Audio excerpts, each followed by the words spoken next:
Imagine putting on a headset and leaving this world behind in just 1 second. No plane tickets, no limits.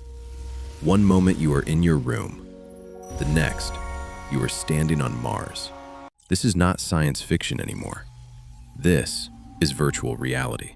At first, it looks like just a game, just a headset and a screen.